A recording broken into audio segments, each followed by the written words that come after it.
Tyler, welcome to McDonald's. Will you be using the My Rewards app today? No. Can I get a large decaf? One milk, one one sugar. milk, one sugar, please. Large decaf, regular with milk? Yes. Yes, please. That's everything? That's it. Yep. Second window. Thank you.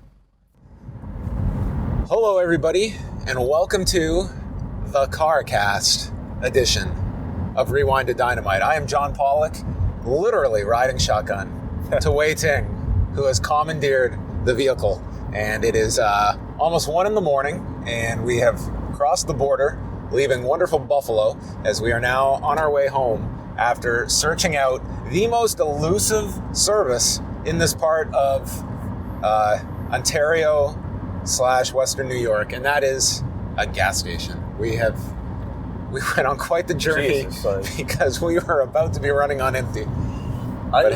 I don't get it. Like, I think there'd be so much business for gas, like a 24-hour gas station around the border, but I don't know if because we went to a different bridge. We didn't go through Niagara Falls proper. Like, we went through Fort Erie. Yeah, we were off into the sticks, and it was. This is the horror movie where we're found the next day in a car with podcast equipment, and that would have just been our quintessential obituary. Oh God! Please, these two fools found an abandoned car. One guy had notes from a wrestling show that he died with in his grip with a stopwatch. Hey, we're not home yet, dude. Like, you should save that for afterwards. But sorry. God, that would be quite the news story. It would. It would. Well, we just came out of Dynamite / Rampage at the KeyBank Center, an arena that has been under many names, and I've been to quite a handful of times. I think this was our first time going to a wrestling show there since the SmackDown immediately after the draft of 2016, as I recall. Really? That far back? Yeah. Really? Yes. Wow. So Okay. 6 years, over 6 years ago that we went to. It looks exactly the same. Yeah, it was a good time. Unfortunately, I mapped out this trip yesterday, and I guess when I looked up the distance, I was looking at off-peak hours when it came to traffic, and it was telling me downtown Toronto to the KeyBank Center, hour 37. Cool. We're gonna have to find some time to kill because we're gonna be there early. It turned out that when I left in the midst of rush hour, it took us 3 hours to get from Toronto to Buffalo. We did make it. We were fashionably late for our dinner with the great Brandon Thurston of WrestleNomics, but we did make it for Allentown Pizza. Which was actually very good. So great recommendation for Brandon. Actually, not the first time we met Brandon. Like, it's the second time technically, but the first time we didn't really know him. So, we weren't really friends. So it was great to meet him and his significant other. It was just nice to have a little chat. Very nice. Yeah, we got to meet the WrestleNomics crew because at the show we ran into Chris Gullo, so got to meet him as well. That's right. So it was we got to meet the guys that run New York. Pretty Buffalo, much. New York, that is. Pretty much. Yes. Gullo is a big deal, around the independent wrestling scene. Oh, the guys ahead of us afterward who were sitting in front of us are like, that Chris Gullo, he does some really great work here in the city. I'm like, hey, believe me, preaching to the converted here. We're aware of the greatness of Chris Gullo. Absolutely. So great to meet Chris for the first time and Brandon first time in a long time since All In. And also great to meet Joe from Niagara. Joe from Niagara was there.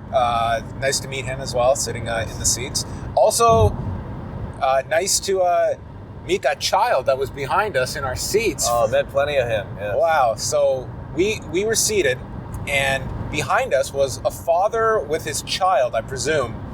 And this child, I would guess, was probably in the 3 to 4 year old range. That would be my estimate. This child, the last place on earth that they wanted to be was at this loud wrestling show. So 10 minutes before Dynamite went live, as Dark was ending, this baby just had, or not baby, like toddler, yeah, just has a meltdown, and he's screaming and crying, and all I can make out is, I don't want to be here. And the child is right behind me, so it's like my ear is ringing. And I'm thinking, you know what? Everyone is every parent can probably sympathize with this. Oh, yeah, it's like I could. the child is going to run out of steam. It was 8:30. Dude. And it did not stop. It did not stop for 40 minutes. And then I looked over, it was like, my ears were like still ringing, but the silence had overtaken it. And I turned around, the child's asleep. This kid's going to be like an Olympic level swimmer someday, I imagine, man. Like, he went on for half an hour. I couldn't imagine it. Like, I've never experienced that with like my own child. So Yeah. like that extent and that duration.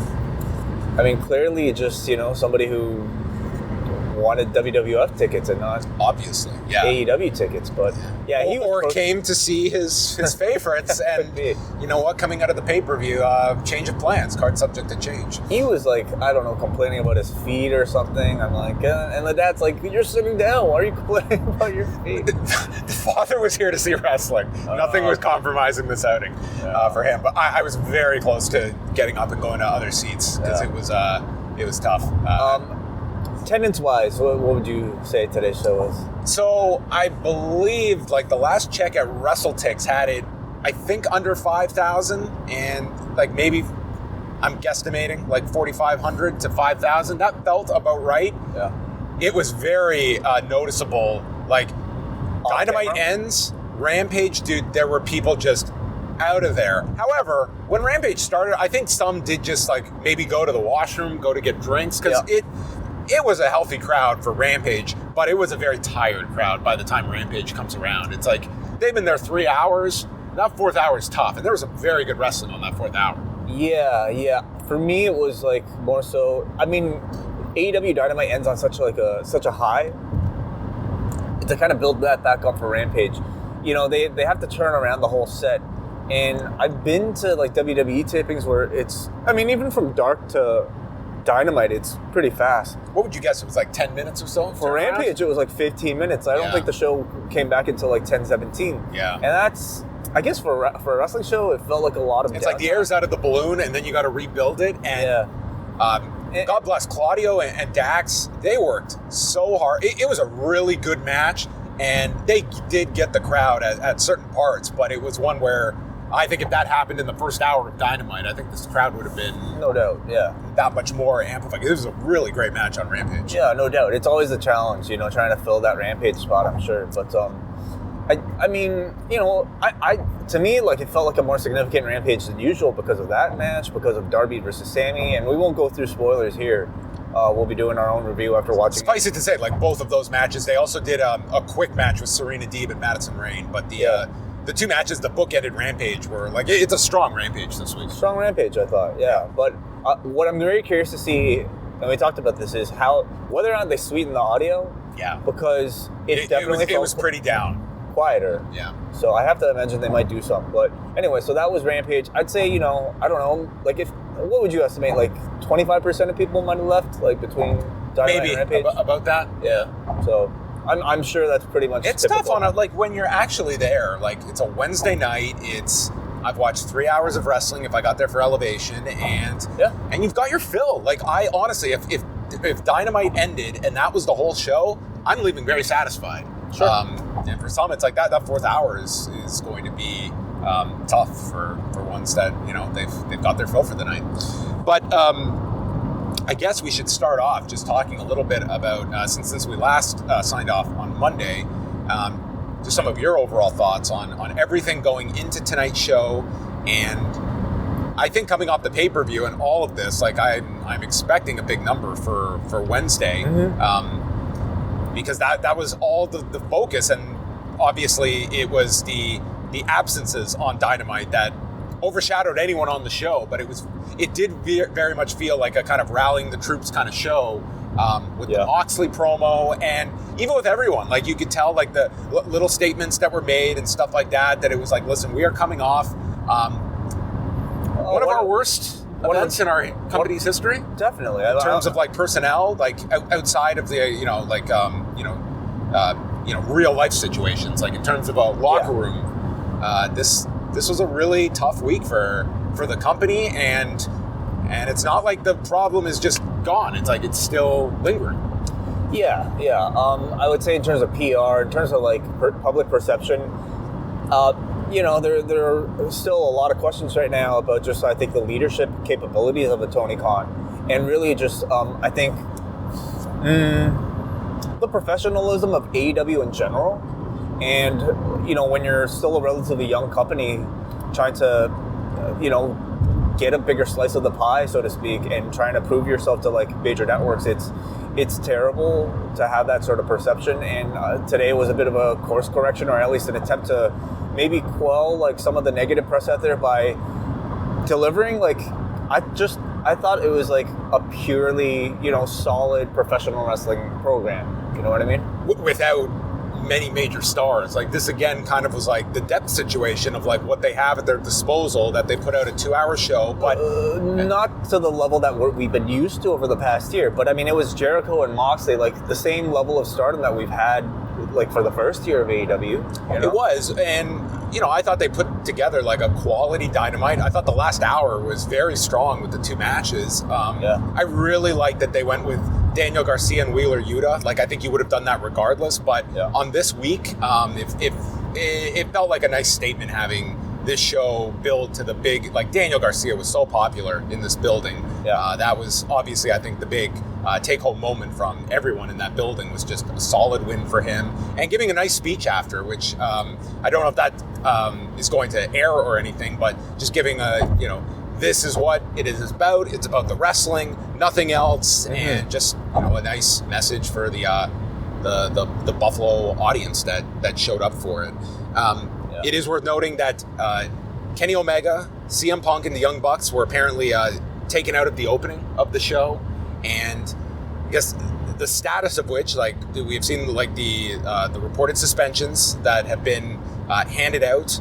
Apparently there was supposed to be a talent meeting today, and CM Punk, this had definitely been going around, and I first heard about it on Monday morning, that apparently suffered an injury during the match, and it looks like surgery for CM Punk. So regardless of whatever disciplinary action there is, CM Punk is not going to be available regardless, and comes back and now is facing another surgery and another rehab process. Certainly people are going to be, I'm certain, like, looking like, will CM Punk ever be seen in an AEW ring again? That's the big question, how severe of a punishment are we going to get? Is he going to ever come back to professional wrestling? And what the investigation puts out, because like we have seen some great reporting this week. I do want to put out that all sides that I think have been represented, and it's figuring out, like, each side is going to have their view of things, and it's down to this investigation to try and find the neutral parties that are going to be able to ascertain was there faults on both ends. So what do we know so far? Can you just kind of round up what the sides' stories are, and what sort of consensus the public sort of has right now? It seems like the agreeable facts are the fact that punches were thrown by CM Punk towards Matt Jackson, that a chair was thrown that connected with Nick Jackson in the face, and that Ace Steel had grabbed Kenny Omega and bit him.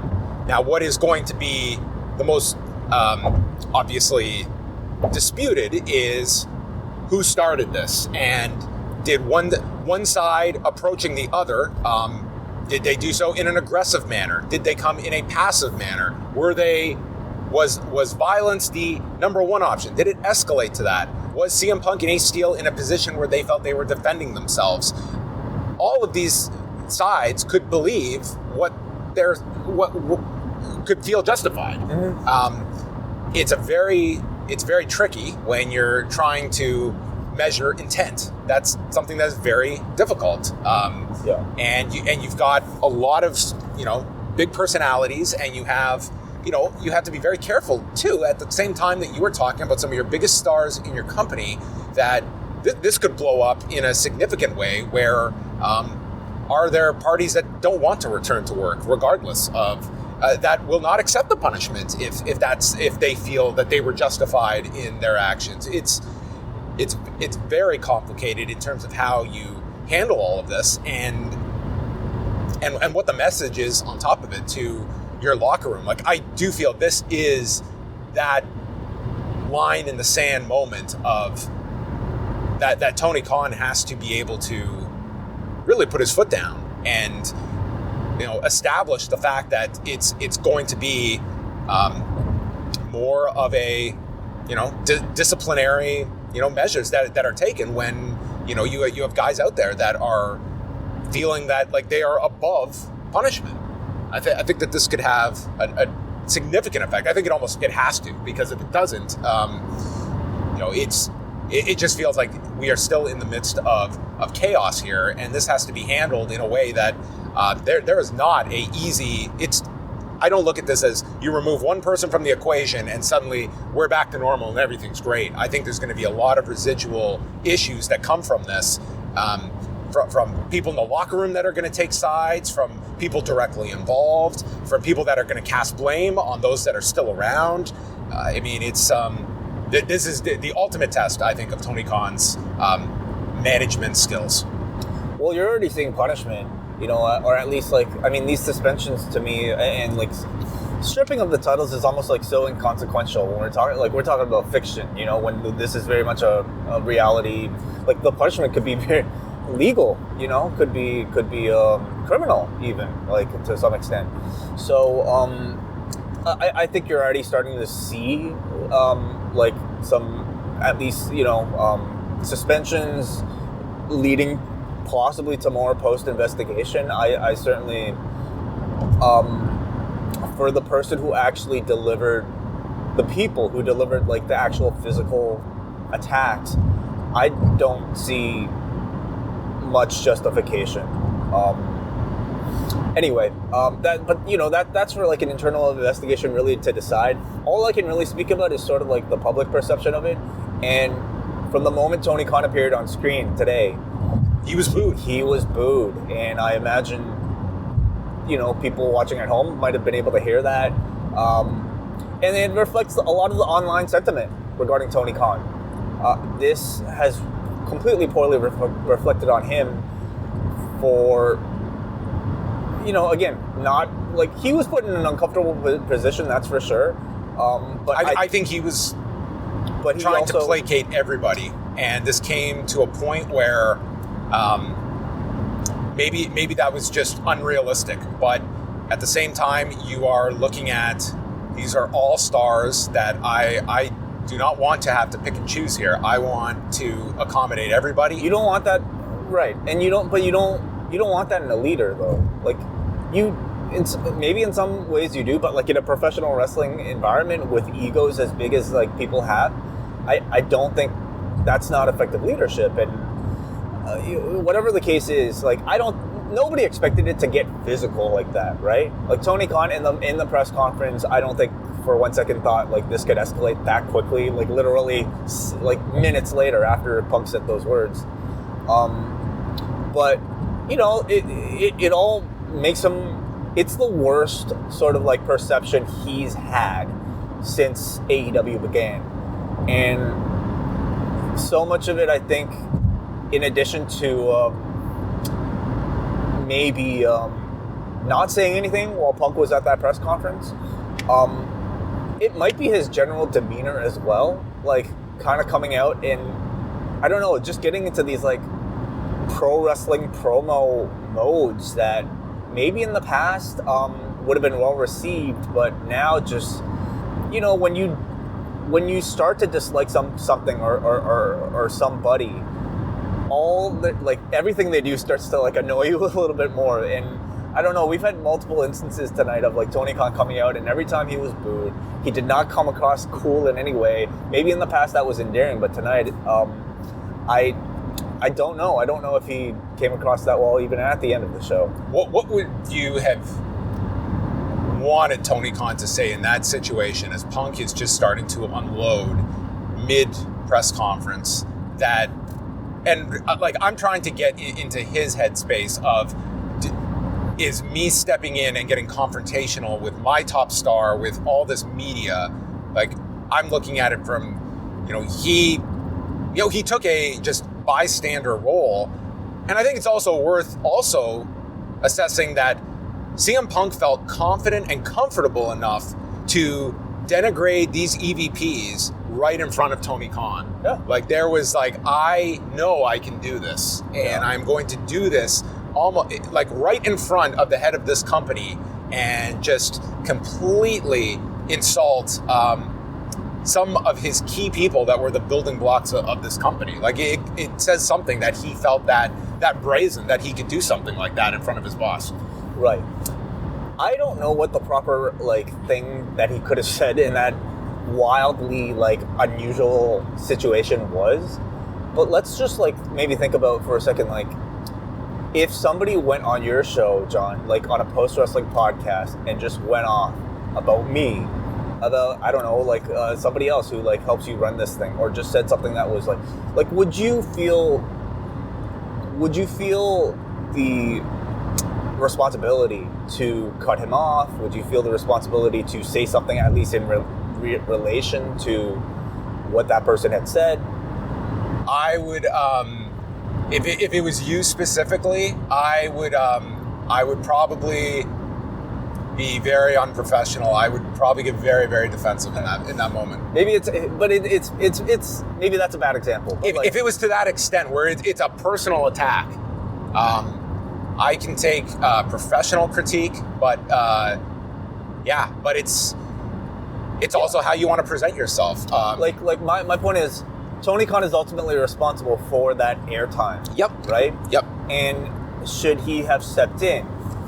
I get the sense he was just more so at that point thinking, hey, people don't like each other. I could use this potentially, I think he was still believing that, or at least that was in all of these last few weeks, that seems to be the rebuttal he has that is most accepted by people. You can't just explain all of this locker room drama, or you can't defend it maybe. And so it's instead, it's people don't like each other. That's cool. It's fine. Yeah. But it's also it brings about the question of, does Tony Khan need more assistance in this? A delegation of duties? This is somebody that has, it's an unbelievable plate that he has full on a 24-hour basis. And yet, if you're Tony Khan and you're looking at this company, there was a time he wanted to delegate at the start of this company. And what happened? Within several months, he realized this show is not going the direction I want. Yeah. I need to pool everything towards me and run the ship. And he had great success with that as being the guy that is going to do everything. But that's, at least to my understanding, that was more so creative delegation, right? In the early on when AEW began, weren't guys like Kenny in charge of the women's division, and then the Bucks were in charge of the tag division? Wasn't it something like that? And wasn't that the thing that he ended up taking over? And the show's been better, obviously, as a result. But we're talking about infrastructure. We're talking about talent management. He strikes me as somebody though that he trusts himself more than anybody, and I get that I think that he wants to take on the responsibility. When the whole thing with Max Caster happened, what was his response? That I'm going to have to sit down and go through Dark every week and go through the wraps, and I'm going to have to spend my time going through Dark myself. Again, though, creatively, I think that would be within that domain. But to manage interpersonal differences, they do have talent. What's that department called? Talent relations. They do have a whole group now for talent relations. Who their head of talent relations was listed among the suspensions in Christopher Daniels. That is right. Yeah.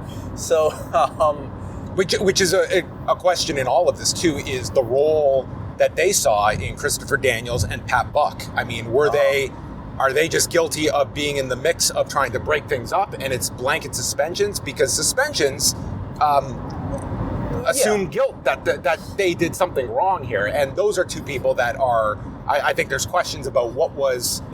It could be, or could it just be that we want to hold everybody back who is to be investigated as the investigation? And that's possible. That is a possible reason for it as well. Right.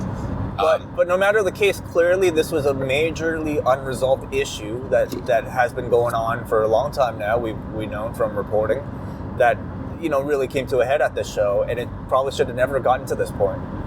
So, I mean, these are among the many questions that I think need to be asked about AEW, because it's all made it look very embarrassing, and that seemed to be the vibe. Like, to me, that's the reason why people were booing Tony Khan, was because maybe some letting him know that, like, you know, you don't have the reins on this ship. You're letting, like, you don't have proper control of this. And I also felt like that it was also why, like, a Moxley and a Jericho were, like, called upon to take a step, you know, back from vacation just to kind of do the show, is because you may also have fans of each side that are just, you know, blaming him for, I want to see these stars on my television as well, or that feel my guy was right in all of this. You're going to have fans that are divided like that as well. Like, they're going to take their side of the story as well, which is very hard to, because I don't think you can properly assign that. I don't sense that much, like, pro-punk sentiment right now, you know? It's certainly skewed the other way, I feel. Not to say I see a ton of it for, like, Matt, Nick, and old Kenny, like, at least for their part in the brawl, but, like, you know, like, what looks to be the instigator, at least the person who's, like, you know, been the most forward. I think there's blame that goes around. Like, there is no one that comes out of this, to me, regardless of your investigation of these past few months, that it's that there are hands that are not dirty in some of this. Like, there is certainly blame to go around, and the ultimate one of, like, it being allowed to get to this state. Like, to me, Punk doing that promo on Hangman Page a few weeks ago, uncalled for, like, to me, that is, that was a wake-up. That should have been the wake-up. Like, that to me was, like, this has now permeated our television. Yeah. He took up a minute of television time to air a grievance, unannounced, unprepared, unplanned, and made one of our baby faces look foolish in the process. That to me is, and the fact that went through, and he's pretty much, like, coming out of that unscathed. Yeah. Well, he was your main eventer, like, coming into your pay-per-view, right? I mean, at that point, I wonder what the punishment could have been, you know, with, like, you know, the Moxley match on Dynamite, and then, like, 2 weeks later for All Out. But nonetheless, like, there was not even a reprimand to my knowledge, right? No, I mean, you did have the talent meeting the next week, but in terms of a punishment, none known. But yeah. So I mean, a lot to you know, that has to come out right now as far as, like, what the actual punishment will be for the people involved, including Ace Steel, of course, and all the other parties. Is there a cloud over the show as long as this is going on, that your stars are gone, that this is unresolved? Do you feel that this show can assume its momentum and carry forward? I think that's what today was, largely. You know, when Tony Khan, like, came on screen, he didn't even make mention of the man's name, any of the people's names. You know, it was simply... Yeah, they were not mentioned. Due to what happened, I have to vacate the AEW Heavyweight Championship and the Trios Championship. So, I mean, you shut people up, like, or you just make people forget by giving them, like, good product. And I thought that was the attempt today. You know, you had a show based around, like, good wrestling, and people like Moxley to take the reins of the figurehead leadership on the show by cutting a promo like he did. You know? Are there any, before we get to Dynamite, are there any lingering questions you have that you hope get answered throughout all of this? You mean of the fight itself, or, like, the press conference, or you mean just, like, in general about AEW's infrastructure? Any of those. Yeah.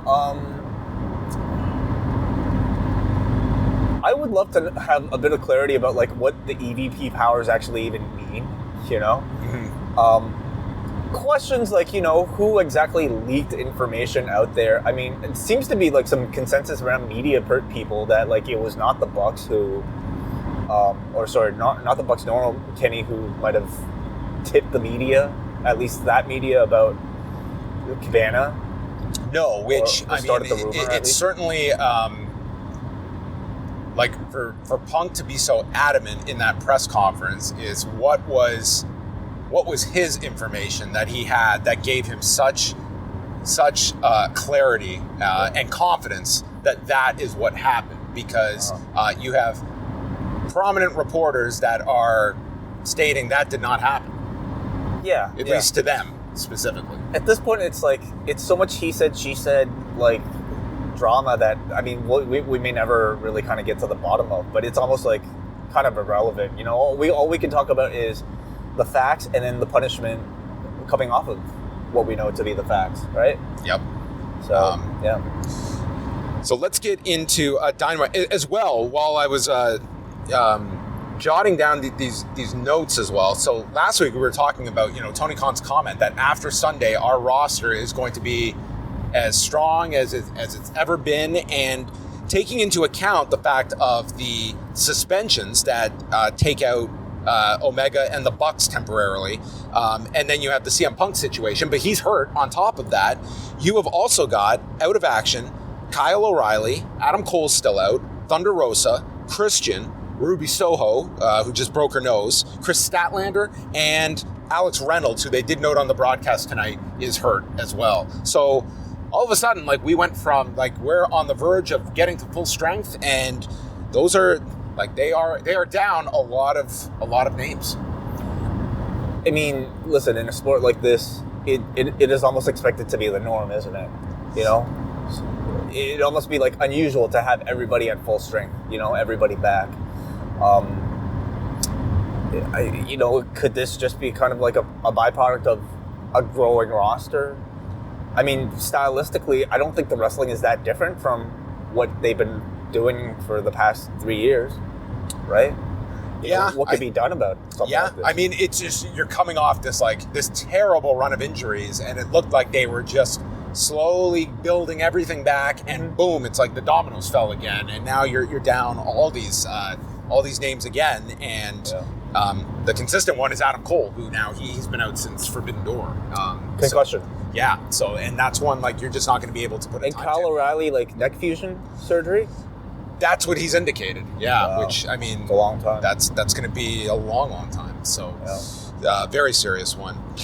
So we got to the KeyBank Center, and we did not catch all of Dark. I would say the most notable things are that Buddy Matthews and Brody King did a tag match with Julia Hart in their corner, no Malachi Black.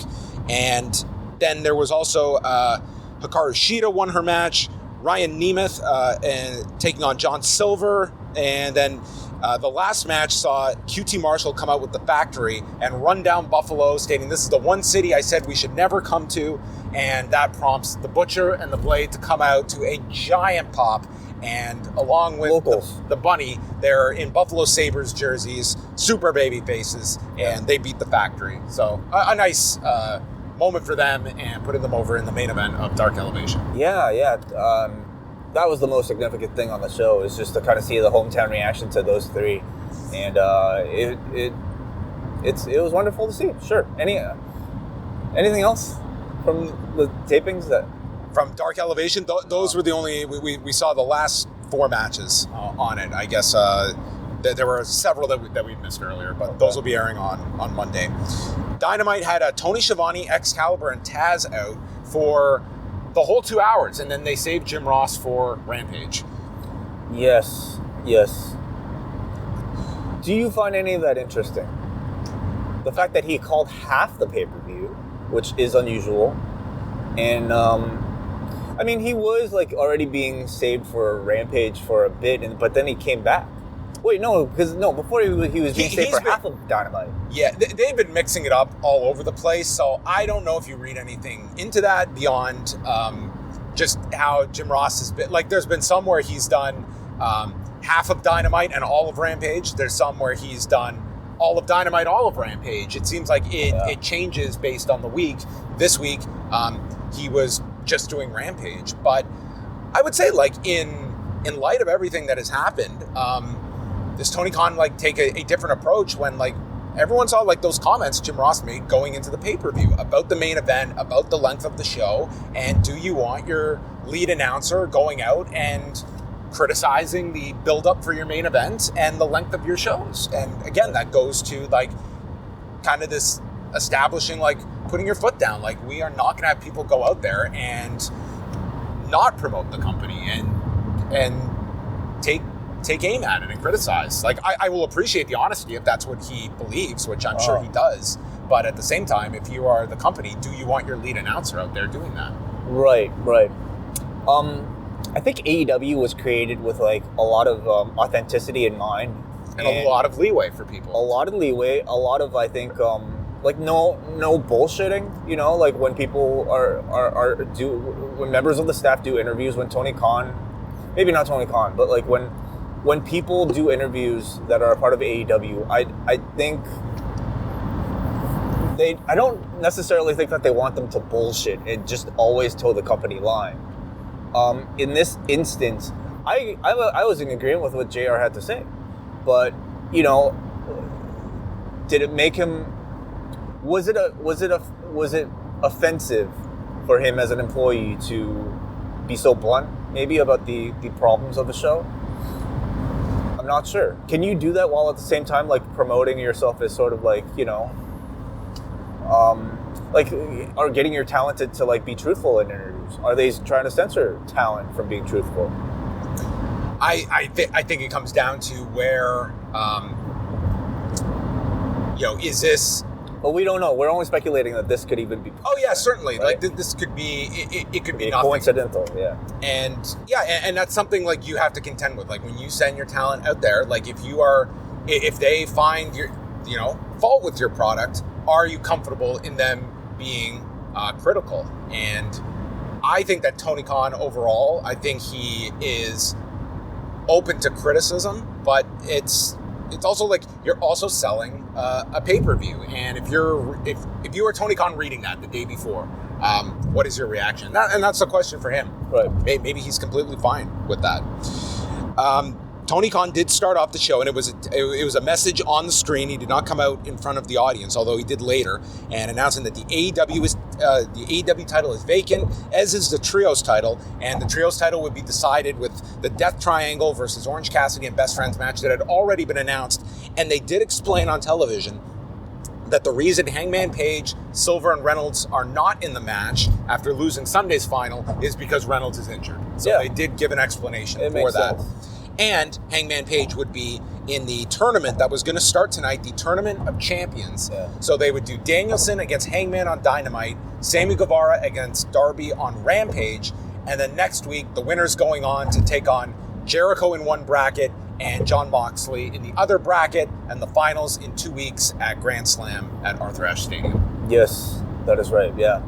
And that meant we were going to get Bryan Danielson versus Hangman Page announced at the start of the show. Yes, for the second hour, and we will get to that. But as the announcements are made about the titles, MJF comes out announcing the devil is back. And he comes out in a Buffalo Bills jersey, and he is just being the ultimate smarmy babyface. Like, so disingenuous, but I thought he was terrific. And this audience was just eating it up. They were like, oh yeah, he bought a Bills jersey. Yeah. He's family. Yeah, exactly. In he comes, and he says, last time I was here, I said some offensive stuff. You all know I was just kidding. I love AEW. AEW. He deserves the title, but he learned to work smart, not hard, and I've got this chip I can cash in at any time I want. And you might think that we're in dark times, but we need leadership, and he is better than Moses when it comes to parting the seas and leading people to the promised land. So with that, Jon Moxley comes out to interrupt and tells MJF, you're full of crap. And MJF just instantly snaps out of it. He takes off the Bills jersey, he insults the city, and tells Moxley he went to sleep on Sunday, making the go to sleep gesture. And so they can't even mention the name Punk, No, it sounds like his name was never used. It was taboo just to make a reference to go to sleep. Yes. So MJF explains he's going to win the title, and then he's going to use it as a bargaining chip for the bidding war of 2024. And he's going to take it to a real company with real fans, the same place where Cody went, and work for a real boss, the real Khan, jolly old Saint Nick. And I'll do what Paul says, and that's what's best for business. I didn't imagine like I'd be watching a Dynamite a week ago where the words or the names Cody Rhodes and Nick Khan could be heard, but not CM Punk's. So they're going with the story of MJF wants to go to WWE. Yeah. Whereas I think, in the past you maybe got some real sense that like that was somehow going to take place. Somehow MJF might be able to actually negotiate out of his contract. Now we recognize it's a full like character and a gimmick and a story, and I think that's totally fine. It's still wildly entertaining. We were wondering if like MJF would be at this point a full-on babyface, and the answer is no. I think he played with that expectation, but I think very clearly early on tonight you saw that he was going to be a straight-up heel, and it makes you almost wonder if Moxley is going to assume the role of his next program, or if it's simply the winner of this tournament.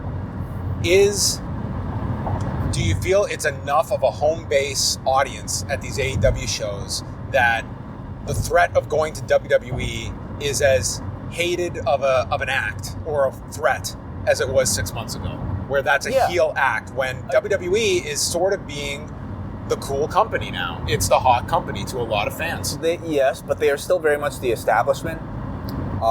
And I think people, there's still a real underdog spirit to AEW that, when a heel like MJF puts it in the way that he puts it, there's not going to people that, will ever cheer for WWE that have paid money to go to see an AEW show, Yeah, I think it's a story that I don't know how I feel about it right now. I would really hope that they've got this extension for MJF, and that you're gonna push this story as a main event story all year, that he might leave to the bigger company, and then he could really go to the bigger company after. So, yeah, possible. And that's obviously a huge part of all of this, is what that, because MJF seemed pretty adamant he was not going to sign any extension until the end, but that is a big question. He was challenged to a fight by Moxley, and then he backed down to the fight. So he's left with Moxley alone in the ring, and Moxley cut the rallying the troops speech. This was an unbelievable promo from Moxley. He says he's pissed off, he's embarrassed, and then he explained what the AEW title means to him. It represents the heroes that got them through during the pandemic. It represents the dream of what wrestling can be, the freedom to be as great as you want to be, and everything he loves about this business. He puts over all the different guys in the tournament and says that the ace always wants to take the shot, and he's the ace, and it's time to be a legend. This was... there was some great wrestling in the second hour. I think this was the most memorable part of Dynamite. And, agreed. One of Moxley's great promos, and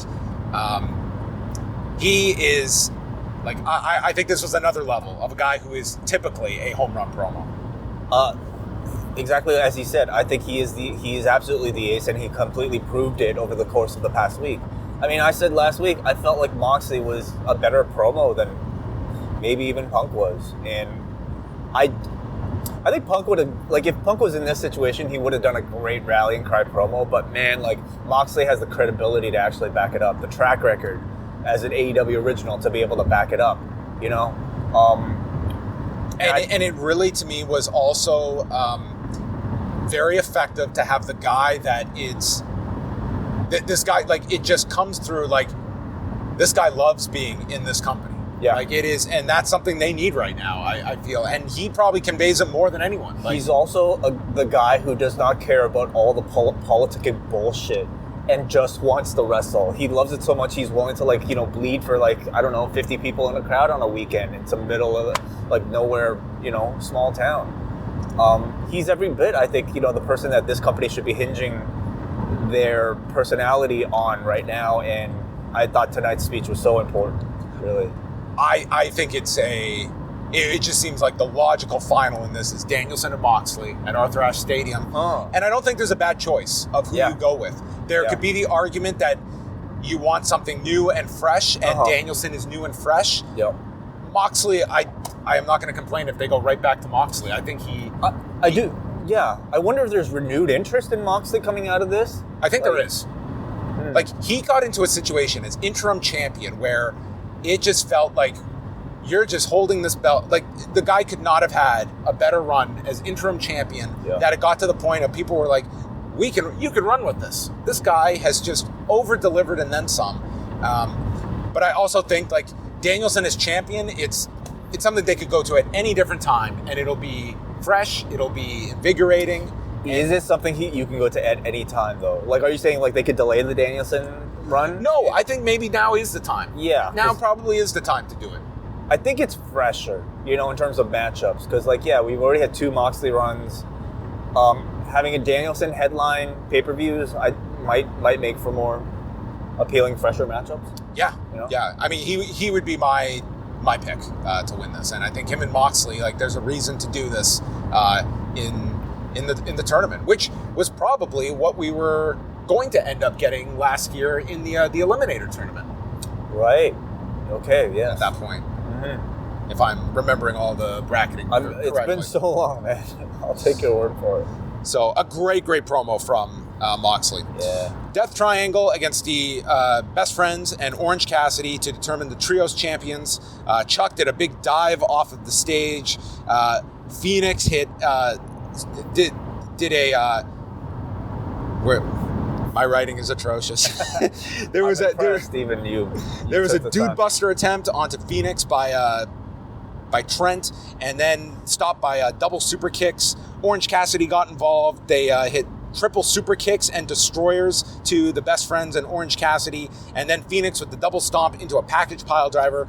Both Lucha Brothers with dives, and it left Chuck on the mat to take the Black Arrow, and Pac pinned him. So Pac and the Death Triangle members, Trios champions, and now Pac holds 2 titles. The first person to hold double AEW championships, not one from other, plus other promotions. So,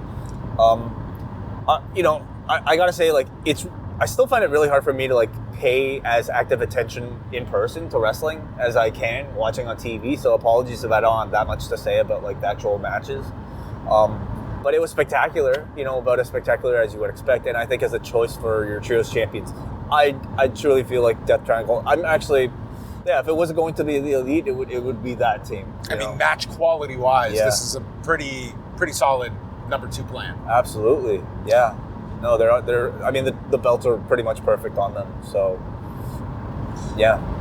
Jose was in the back, the translator, and they're trying to sign Preston Vance. Dark Order kicks him out, and then Andrade and Rush, they popped up into the scene as well. We had a shot from after All Out where Britt Baker was trying to apologize to Jamie Hayter after getting involved with Jamie Hayter and costing her the match. Toni Storm and Penelope Ford for the interim championship.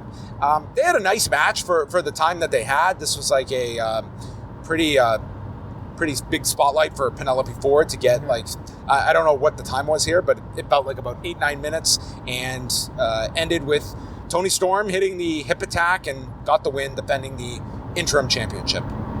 Yeah. But not a sign of sort of a program for Toni Storm coming out of this. It just felt like it was a title defense, and coming off the pay-per-view, I think you need a bit of an establisher, just to make her look strong. There was certainly a noticeable dip in, like, crowd energy for this one. And there is less star power in Toni Storm and Penelope Ford than there is in Jon Moxley, maybe even the Trios. However, like, I feel like somebody like a Penelope Ford could have at least used a little bit of, like, airtime before, like this, because, like, what was she on, Rampage? She is not. I can't remember. I feel like she was on Rampage, and then, like, it's just like, I mean, but this wasn't all that important of a match, is all I'm saying. Like, yeah, it was she had just come back recently. It's a showcase for Toni Storm, so I think the dip in energy is to be expected. The Acclaimed came out, and Max Caster, listen. And the crowd went nuts. They went nuts. Dude, The Acclaimed have elevated themselves to the next level after Sunday. and they get cut off by Swerve Strickland. There was no Keith Lee, and Swerve comes out and cuts them off and tells them it's enough of your stupid, corny rap jokes, and he was hated by this audience for depriving them of the rap, which is such a great spot because every city gets excited about this rap. And I would say that on tonight's show, after the pay-per-view and all the more drama, so than any other week. Yeah. it was actually very smart because for Max Caster, I am sure they do not want him rapping about it. But if he doesn't address it, it's like he's avoiding it. Yeah. And it was actually very, very well thought out to make this week one where he doesn't do the rap and it doesn't make him look like he's avoiding the hot subject. The person that benefits the most from all of this is Swerve. Yes. Who felt like one of the bigger heels of the evening because he cut this rap off, particularly tonight.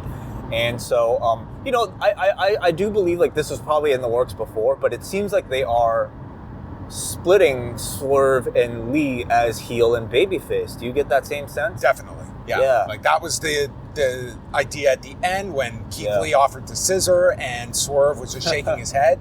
And they kind of kept it up at the press conference as well. Like these are two guys that like they have this chemistry together, but they have very diametrically opposed views. Yeah. I think this team has like they have really kind of found their footing, and I think this past weekend really was that turning point for not just the Acclaim, but also for Swerve in our glory. I thought Swerve was great at the press conference. They were very good. I enjoyed them a lot in their press conference setting. Yeah, his personality is just like just the total opposites. Like Keith Lee doesn't like go on the internet, and Swerve is like, I listen to everyone's podcasts. I know everything you say about me. All you motherfuckers on the internet, all you want to talk about is how we shouldn't be the champions. You know, how it should be this team, how it should be this team. And it was like, it played into like like you had the questions about like, should they have called an audible and stuff like that. Like I thought they played off it really well. At the Swerve is getting set to like, I mean, he's already been elevated, honestly, but like, this whole cluster between the Acclaimed and Lee and Swerve, like, these next few weeks, I hope they get all the airtime in the world because the build up to this Grand Slam match is going to be like it could be the highlight. I feel like this is. Like you had told me 2 weeks ago they're going to do this match rematch at Grand Slam. Like I'll be honest, like going into the pay-per-view, I knew it'd be a fine match, but it was nothing that was standing out for me. And now it's like I'm really looking forward to this rematch with like however many thousands that they're going to have by the time the numbers are official for Arthur Ashe. Like the Acclaimed, it's going to be huge for them. Very well, you could get a title change on that show. It's possible. Yeah, it makes me wonder if they might even main event. You know, like it feels like a hot program. So I'm really excited about Swerve. You know, and even like the dynamic with Keith Lee. How do they continue that? You know, while making one heel, one babyface. Billy Gunn just said it's Daddy Ass's house now, and they just built up the match for 2 weeks from now, September 21st, as well as announcing that Matt Menard and Angelo Parker will take on Hook and Action Bronson, and this might be the this promo that we watched with these two together, which was Action Bronson cutting a promo and Hook just looking at the camera. These two have something together. This will probably be the people's main event, quite honestly. And they got 4 hours because they're doing a 2-hour Rampage that week as well with at Arthur Ashe. The little throw that he did on Sunday, like I thought looked very legitimate. You know, I'm very excited to see him inside the ring. It's going to be so weird seeing Action Bronson in a wrestling ring. But like they look like a legitimate team, don't they? Like you have the skinny guy who's very technical, and you have the big powerhouse in Action Bronson. So this guy cut a good promo. Like these two have something as like a duo. Rap is like pro wrestling without the physical stuff. And like it requires big personalities to talk trash, and he clearly can do that already. The Jericho Appreciation Society. This was a weird segment. So Jericho, who it was reported by the Wrestling Observer that Jericho and Moxley were not originally scheduled for tonight's show. This would have been quite the show without Moxley on it, and Jericho had like a presence on it. And Rampage too. Jericho was Jericho did the commentary on Rampage. So Jericho said that he found the fountain of youth, and I'm drinking it in, man. So bringing back that catchphrase. He is now the best wrestler and the best sports entertainer ever. This is my company, my title, my locker room, and no one is taking it away, ever. So that was I like it. Like, yeah. nice sort of subtle reference. Yeah, to everything. this is my locker room, and no one is taking it away ever. Yeah. And then he noted that next week he's going to take on Bryan Danielson. Now, this was before Bryan Danielson's match with Hangman Page, and I have to question if this was a taped promo, if this was supposed to air after the Danielson match and before Garcia's main event. That's the only thing that makes sense. It's how I think it came across to us, and seemingly like the internet as well. Like, I have to imagine this was probably some sort of timing screw up. Because it's such an easy promo of, I'm either going to face the guy I beat on Sunday or the guy who I beat to become the champion in the first place. Yep. At the very first All Out. 2 guys I've beaten at All Out. Yeah. In Page and Danielson. No, certainly unfortunate because... everyone noted this. It yeah, was like he gave out the main event, and it's how it turned out. Wardlow and Tony Nese, 3 power bombs. He pinned Tony Nese. And then he goes to powerbomb Mark Sterling when Josh Woods makes the save. And Wardlow gets on the microphone and says that he's been looking on the internet and people have been saying that his momentum is lost. And Wardlow is the TNT champion. And it's time to remind everyone it's Wardlow's world. Yeah. I get there is that kind of dominant talk about Wardlow. I mean, he's kind of even brought it up in that Stephanie Chase interview. I mean, he said the same thing, pretty much.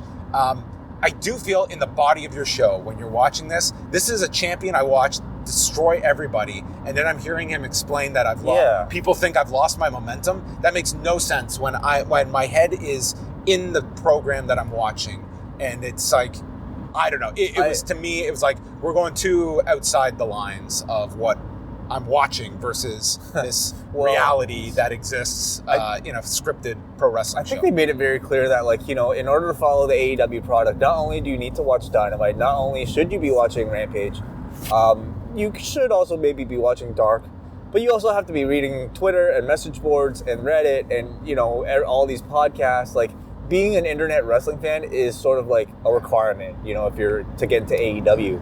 I don't dislike the idea of somebody like making reference to like the reality of like where their career is right now. I don't like it for Wardlow though, because to me he comes across like a guy who should be like, he's the last guy I want to hear start a promo with, I've been reading on the internet. Like, yeah, I don't want to picture Wardlow on his computer, like, you know, like on a message board. Like, he should be way cooler than that, right? Yeah. So maybe not. And man, like, Wardlow's world has to go. That is a... You have not been a fan of that. Are you? Do you like it? It's... This is just alliteration. Yeah, it's... It was an odd promo afterwards. And I think the act is kind of wearing thin, too, you know? Like...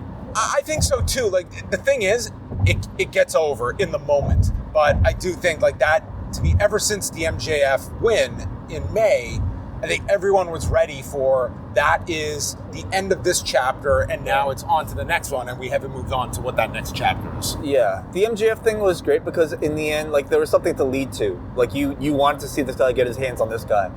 Since then, Wardlow's just been kind of aimless. I mean, yeah, Satnam Singh, but, like, who cares?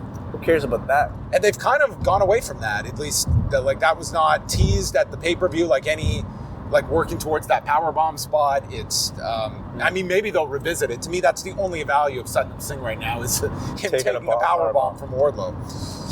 Bryan Danielson and Hangman Page, they went about 23 minutes, and Page came out, and I guess like people were noticing some boos for Hangman. I did not find it to be significant, if there were, but I guess like there were some for him because it was noted from people. And Regal was out on commentary. Really nice match that these two had.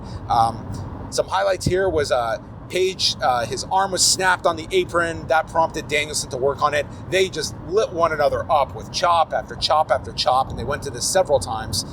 There was a backdrop off the top, and Page landed on his feet.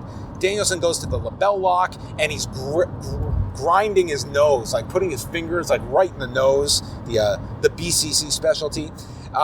The Busaiku gets caught with the dead eye by Page, only gets a 2 count, and then Page misses with the moonsault. The Busaiku knee lands, but Page rolls to the floor, and then he catches a dive, apron bombs Danielson, and from there proceeds to hit the Orihara moonsault rolls Danielson into the ring, and as he's setting up for the finish, it's Danielson who rolls him up with an O'Connor roll with the bridge, pinning Hangman Page. I thought this match was terrific that the two had, and they have had a series of great matches over the last year, but this was, for a match that no one was expecting coming in, it was like the second hour was just the strong wrestling hour between this and the main event for the pure title. It was quite the nice surprise to walk into, and maybe there's some thinking from Tony Khan in booking a nice surprise like this to try to get people to stop talking about the other stuff that's been going on with your company.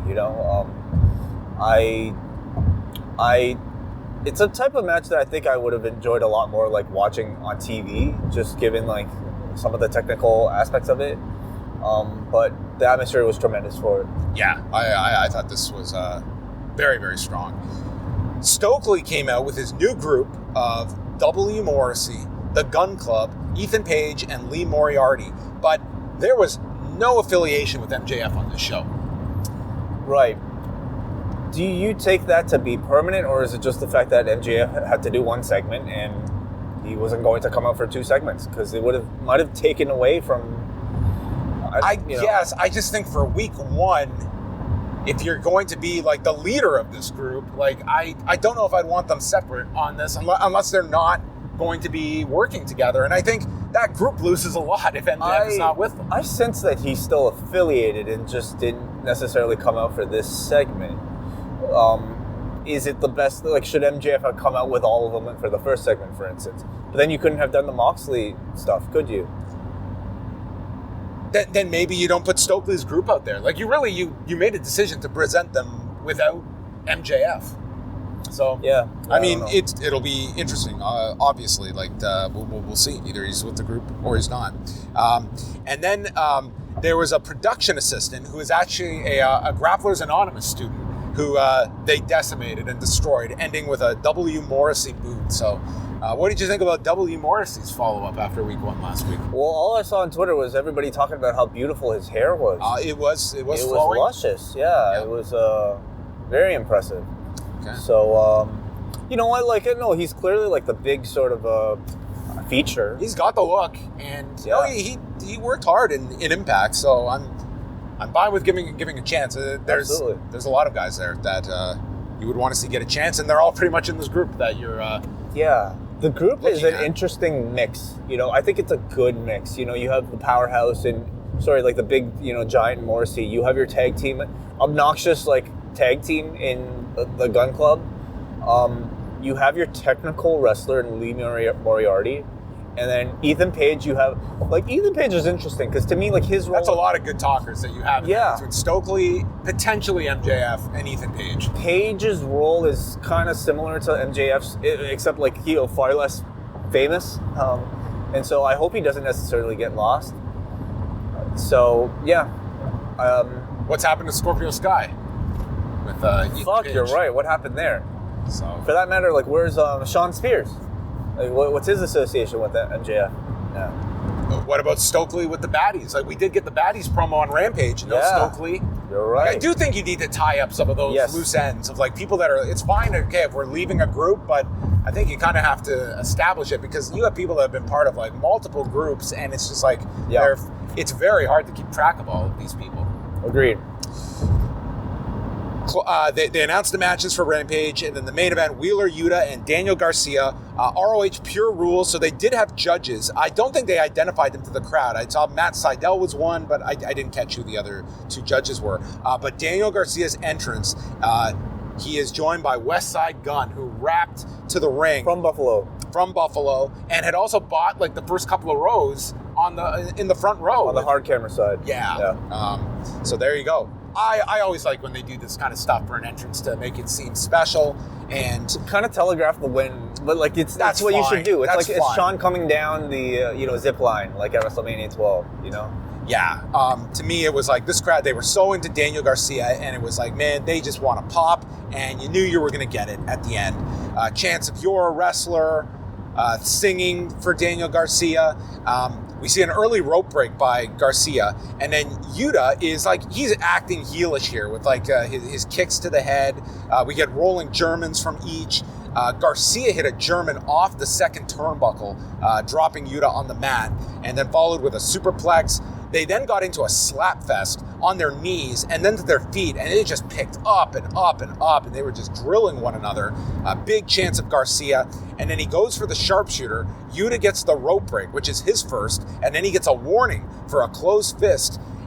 Garcia goes back to the sharpshooter. Yuta turns it into a crossface, but then Garcia reverses and for the third time gets the sharpshooter, and this time he's just bending back, and finally Yuta taps, place goes nuts, and then Yuta is just so disappointed. Bryan Danielson walks down to the ring, and Yuta kind of like shoves Danielson, and it's Danielson that takes the belt and puts it around Daniel Garcia's waist. So he gets his hero anointing him the new ROH Pure Champion. And then Jericho comes out looking all upset because Jericho had said earlier that they are not going to help Garcia. He's got to do this all on his own. And he did it. He did it all without the help of Jericho and the Appreciation Society. Mm-hmm. And presumably upset because, you know, I mean, he's supposed to be his mentor. He was probably going to be the one to put the belt on him. And instead, here's his rival in Bryan Danielson, who's a former Pure Champion himself, doing it. So it was a very significant part of the, you know, Daniel Garcia journey. And tonight, I mean, really cemented him, at least for now, as a big baby face. Yeah, I thought it was great what they did with him in Buffalo. And yeah, with the stuff with Danielson. And it also sets up for next week. Like, you have Jericho and Danielson. You could see, like, Garcia coming down ringside, and whose corner is he in? Who is he with now? He's, like, caught right in the middle. Yeah. And you're led to believe, like, is he going to defect from, Jericho left him to his own, and he succeeded without him. Yeah. And does he need the Jericho Appreciation Society anymore? So lots of ways you could go. It's a good story. And how active of a champion is Garcia going to be as a Pure Champion? You know, like, I feel like Yuta, had a number of defenses. A lot of them were on Dark, I believe, or at least some of them. And like, I think, like, from what I saw, like, he was very good, but, like, you know, does he, coming off of it, he had some great moments, but I don't necessarily know if it was like a title that really kind of broke him through any sort of like major level. It could be different for Garcia. Like, could the Pure title be a more significant part of the show with him as champion? Yeah, it's hard to say. Like, we could make a list of guys that you would hope that can get that kind of focus, but sometimes it's very difficult when you're trying to fit all these just the champions. I mean, a lot of these ROH titles are just kind of feel like props. You know, certainly that's the case for Joe, who's been so inactive with his women's championship. That's missing. And then you have Claudio with the world title, which is, I guess, more active, but not on the main shows. So after Dynamite ended, that's when Garcia gave a speech to the crowd, very brief, but said "Gold Bills." It was really nice. Like, yeah, that's where he talked about, wished us all a safe drive home. He said, have a safe drive home, stay for Rampage. Yes. Yeah. Yes. Have a safe drive home at least an hour from now.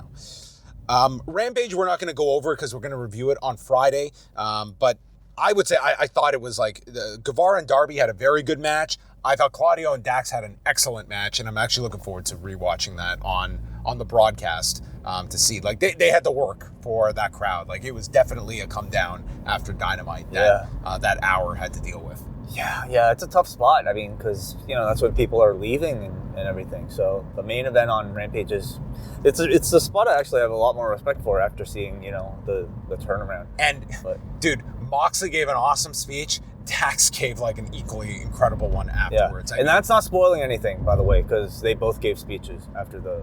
Yeah, I don't think the Dax thing is going to air on TV. Oh, okay. I think that was after they Okay, so let's talk about it. So we won't reveal the winner, but like both Claudio and Dax spoke afterwards. Yeah, Claudio just put over Dax as like a guy that loves wrestling as much, if not more than me, and really... just gave his full endorsement of Dax Harwood. And then Tony Khan is also out in the ring, and Dax just gets on the mic. He says, listen, I'm a guy from North Carolina. You probably don't even understand what I'm saying, but you cheer anyway, and it doesn't matter because we all love wrestling. And I've got to wake up at 4 a.m. tomorrow, but it's okay because you all have to go to work tomorrow too. And the crowd booed. No, we don't want to have to be reminded about work. He's like, my bad. But you know what? Y'all are no different than me. We are all the same. The only difference is I get to talk to the people that I perform for and tell them how important they are, and why I do this is for my daughter you got to see on Sunday and for my wife as well. And I love y'all. It was just like, that's a very great recap. I'm doing this all off memory. Yeah, but it was a very easy speech to remember. Like, dude, the guy is he's a terrific baby. He's a great closing promo, and maybe that's why Claudio threw it to him. He's like, you close this thing. Yeah, he was great. And then Tony Khan came out, and he was the true closer, Tony Khan. He thanked Dax for his love of wrestling, and thanked us for watching all the great wrestling. Yes, and that was the sign off, and that was it. That was Rampage. So yeah, we'll do a more thorough review of Rampage when we watch it on Friday, along with SmackDown and the latest as well on what happens over these next few days, if not weeks, because I think all of the attention is still going to be on AEW. Yeah. But before we sign off, as the road trip, This is timing out really well. Yeah, it's actually timing out perfectly. 8 minutes to my house, so. Yes. So we are going to go to the feedback thread. So I will read this out of safety and precaution for everybody. We have a bunch here. So thank you to Jake for throwing up the thread. We'll start with Dan. I thought Tony Khan and AEW handled the situation perfectly, and I can't imagine whatever they were planning to do with Punk versus MJF would have been better than what they presented tonight. 2 back-to-back promo of the years, 3 killer matches, and a great build to the New York show. The irony of it all was watching Dynamite made me forget about the backstage drama. Well, that's not ironic at all. I think that was very much the intent. I'm sure that was the goal tonight, and I don't know if this puts everything in the rearview mirror, but it was definitely a show to really, it was a statement about, hey, we're moving forward, and we don't need these 4 people to put on. There was sort of that subtext to the show. Saeed from Vancouver, I know a lot of people weren't happy with Tony not going out there to make the announcement, but I had no issue with it. Felt like it was Did you think the boos were because he was not there in the arena? I think it was just a reaction. Because, dude, it was the second he was on that screen. I don't think it was whether he was in the ring. I think if he had come out, it was going to be the same reaction. He's taken a lot of grief this week. I know a lot of people weren't happy with Tony not going out there to make the announcement, but I had no issue with it. Felt like it was a very enjoyable show. The crowd was hot. The only hiccup was them playing the Jericho promo segment early and spoiling the result of Danielson versus Hangman. I have to imagine that was an error, and out of Jericho's control. But yeah, unfortunate because that was very notable. Glad they now take turns announcing matches and giving Excalibur a break. Oh, okay, so look at that. Mox is just on another level. That promo was amazing. Promo of the year so far. Give that man the belt forever. All right. Cody from Maine. A straightforward back-to-basics edition of Dynamite was exactly what the doctor ordered for AEW. And while they didn't fully shrug off the controversy surrounding the company after the past few days, I have no complaints outside of the opening 5 minutes. I watched Dynamite weekly with my fiance, who had never watched wrestling prior to our relationship. She finally started to get it and began to watch along with Punk's return last year. She was beyond confused as to why Punk and the Elite were stripped of their titles at the start of the show. Justifiably, as there wasn't really an explanation, so I had to go into the details of what happened. I'm sure you covered it, but if not, do you think there was a better way to handle that address, given there were reasons to have a walking on eggshells approach and that there still appears to be the concern over pending legal issues? Did Tony Khan hit the mark with his statement? Thanks as always for the show. Safe drive back home. I can see that argument that this happened on a very public AEW press conference, and everyone knows the story. I'm sure there's trepidation. But he's not being suspended because of the press conference. You're right. And the Elite are not being stripped because of the press conference. Yeah. You're right. That was sort of the beginning of the issues on Sunday. Part of me believes that you did need to address it in a more straightforward manner, whether it be. Obviously, he did not even want to go to the extent of saying we do not condone any of the actions that occurred. Didn't even say their names, did he? No. He took a very non-confrontational way of doing it, other than the titles are stripped, which the AEW title was going to have to be regardless. because of the injury.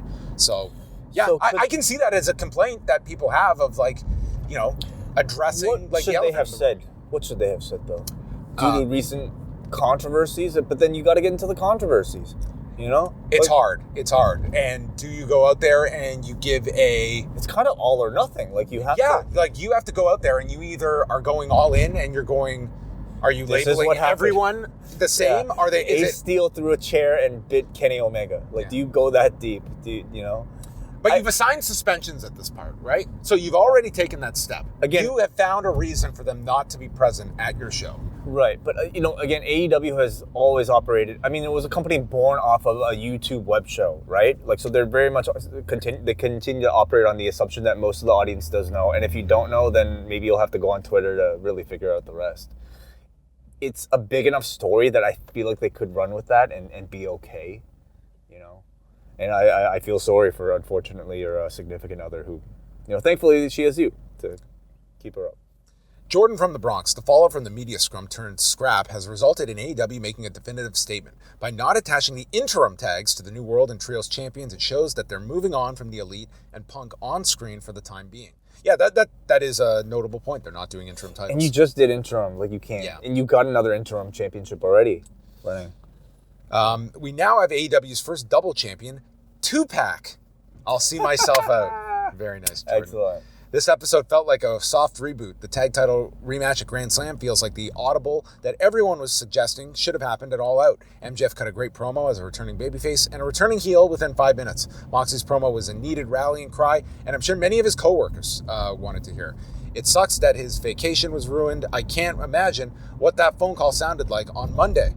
As a New Yorker who is a hip-hop and wrestling fan, West Side Gun playing Daniel Garcia to the ring in Buffalo is a big deal. Love the main event being between two young guys who were former unknowns on Dark a year ago. I would love it if Garcia ultimately proclaims himself as the pure sports entertainment champion. Overall, a much-needed show coming out of Sunday's insanity. Who do you see winning the world title at Grand Slam? My sentimental pick is Darby Allin, but I'd love to hear your thoughts. Not addressing Rampage. I think Danielson would be my choice right now. I think so too. It's a fresh direction. Like you want somebody with the star power of a CM Punk, but without the baggage. And I think somebody with so many fresh matches attached to him. And to me, yeah, it would be Brian. All right, next one is from her niece.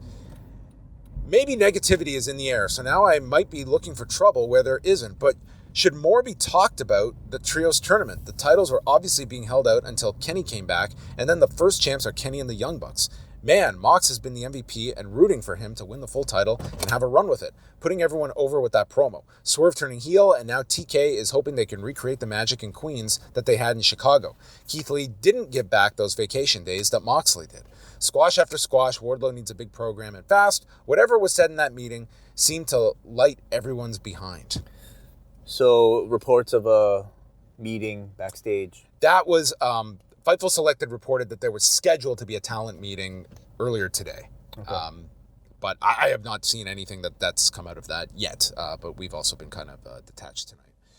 Just a few more here. Muggin, Jon Moxley cemented himself as the conscience of AEW in the wake of the tumultuous Labor Day weekend. His promo was fantastic, and it didn't take long for Friedman to get back on his bullshit about the bidding war of 24. The tournament for the title is the right way to go. Death Triangle winning the Trios titles is a good move. Acclaimed have continued their breakout, and Daniel Garcia got the main event in his hometown in Buffalo and win the ROH Pure title.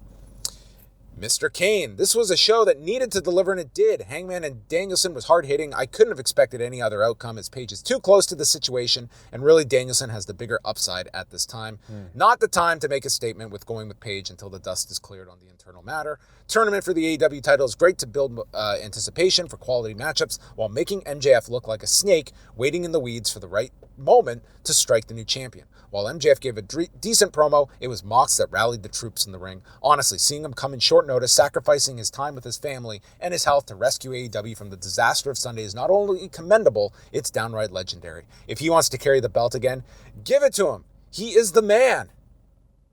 Look at it. Like I think there very much is that renewed, freshness or sentiment for Jon Moxley to be. Yeah, again, if they go with him, I don't think it's a misstep at all. Not at all. Next one is from Amrit. He writes, I thought the show was really great. Wardlow finally calling out his lack of direction. Absolute bangers of matches from the Trios match, Bryan and Hangman, and the Garcia-Yuta match. The crowning of Garcia and Buffalo, all amazing. I thought as a whole the situation was handled as well as it could have been. Moxley pretty much showing he is the face of the company. If it does end up being suspensions for everyone and nobody leaves or is let go, where do you see everyone returning? I was thinking the Elite versus Death Triangle is a return for them. I think it's too hard to guess of the outcome and potential returns. Obviously, if the Elite come back and they serve out whatever and they're brought back into the locker room, then yeah, it would be a natural that you do the match with Death Triangle. That only makes sense. Anthony, this is the first Dynamite I've watched in full since the Big Swole debacle because of the press conference on Sunday. I was fine with the result of stripping the titles on all involved and having a soft reboot, giving the titles to Death Triangle and another tournament to crown a AEW champion. Goes on to say, it's the little things like this. Oh, he's bringing up championship match between Claudio and Dax Harwood. It's the little things like this that tells your audience what they miss and hopefully makes them coming back to watch more. Jack Perry is not threatening to kill a dinosaur. This must be stopped. Okay. And last one here is from Benjamin. I really hope that Tony Khan, Kenny Omega, the Jacksons, and CM Punk can mend fences. It's going to take so much work, but as they say, anything worth doing isn't always easy. I don't know if that is...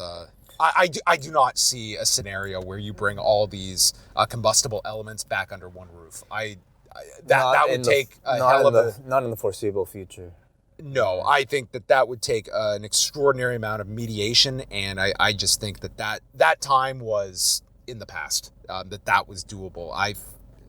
You cannot say 100% that cannot happen, but my percentage is I feel very pessimistic about all these parties being able to coexist to that degree, but we shall see. All right. We are outside of Way's house, so that is time for us to sign off for the CarCast. How did things go? Hopefully really well. I mean, I guess I'll find out once I get back and put this all together. But it's not the only car podcast that we've done, because on the way there, John and I spent about 90 minutes. It's a long drive to Buffalo, doing our next edition of Talk, which patrons will be able to hear on Tuesday. Yes. Folks, this is quite the edition of Talk, okay? It is a home run. We had a lot to catch up with, John and I, and I really enjoyed the conversation, as always. It will be the furthest thing from what you've just listened to on Rewind-A-Dynamite. I promise you that. It's going to be quite the edition of Talk. But you know what? It was fun. I really enjoyed it, honestly. It was great. The crossover between... What do we do for a living? I can't even explain it anymore. I can't describe it at all. Yeah, anyway, that's available on the Post Wrestling Cafe. Thank you to everybody for being a supporter, especially in the month of September, whether it's on Patreon or on YouTube. Thank you to everybody who has signed up in so far. Yes, we appreciate all the people that have jumped on board the YouTube membership or Apple Podcasts. Yeah, all different avenues. Your support is greatly appreciated. And a quick heads up that Thursday, MCU Later has Rich Fan and WH Park reviewing the latest edition of She-Hulk. I'm sure we will get a breakdown of Jade Cargill's portrayal as the lead at All Out from this past Sunday. Yeah. And then Friday night, Way and I are live, 11 Eastern, right after Rampage. We'll go through SmackDown, we'll go through Rampage, and whatever other news is percolating, we will cover on Friday. Also, Saturday, Postmarks drops on the Post Wrestling Cafe feed. And Bruce and Dave will be talking to Dr. Alex Patel. So I'm very curious because Dr. Alex Patel, we all know him, of course, as somebody who has given us incredible information as it related to the pandemic and health in general, actually. He also has some pretty spicy takes when it comes to professional wrestling, which I don't know if he's revealed on air before. So I very much look forward to this podcast. Yes, and final plug is the UFC 279 post show I'll be doing with Eric Marcotte. We're going to be doing it on Sunday instead of Saturday night. So Sunday, we will go live at noon Eastern, and then that will be available in the free feed right afterwards. So look out for that this weekend. Nate Diaz against Khamzat Chimaev in the main event from Las Vegas. So that's coming up this weekend. Tons of great stuff up at postwrestling.com and postwrestlingcafe.com. So we will bid everyone a farewell, and this concludes the CarCast edition of Rewind-A-Dynamite.